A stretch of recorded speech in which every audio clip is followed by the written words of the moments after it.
नमस्कार, मैं हूं दिबांजलि मोइत्रा।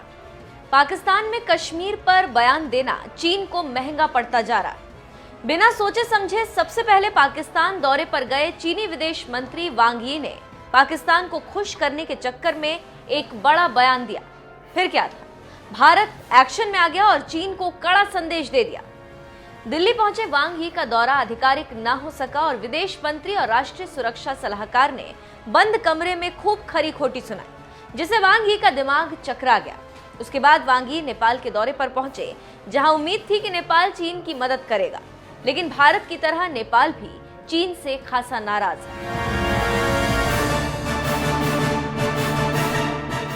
इसको लेकर नेपाल में चीन का काफी विरोध भी हो रहा है। इसी बीच वांग यी नेपाल पहुंचे, आधिकारिक दौरा था, लेकिन भारत की तरह नेपाल ने भी चीन के गाल पर कस के रसीद दी।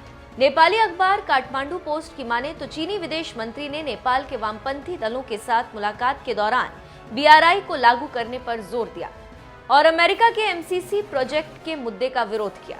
अमेरिका के बढ़ते दखल पर नाराजगी जताई।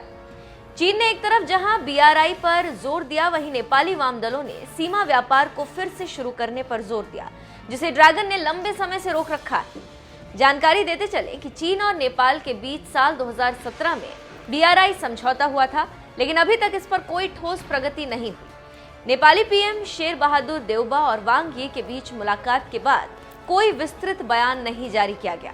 हालांकि चीन के विदेश मंत्रालय की ओर से जारी बयान में कहा गया है कि हम नेपाल के स्वतंत्र घरेलू और विदेश नीति का सम्मान करते हैं, लेकिन एक तरह से नेपाल को धमकी दी। नेपाल की संप्रभुता और स्वतंत्रता को कमजोर करने के किसी भी प्रयास का चीन विरोध करेगा। उधर नेपाल के वाम दल BRI का जिक्र नहीं करने पर देउबा सरकार की आलोचना कर रहे हैं। बता दें कि नेपाल के प्रधानमंत्री अगले महीने भारत के दौरे पर आने वाले हैं। यही नहीं, अमेरिका का भी एक प्रतिनिधिमंडल नेपाल आ रहा है। जानकारों की माने तो भारत, अमेरिका और नेपाल के बीच बढ़ते सहयोग से चीन टेंशन में आ गया।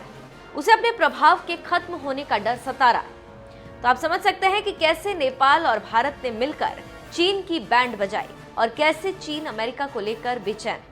लेकिन नेपाल ने चीन की एक न सुनी और चीन को सुना डाला।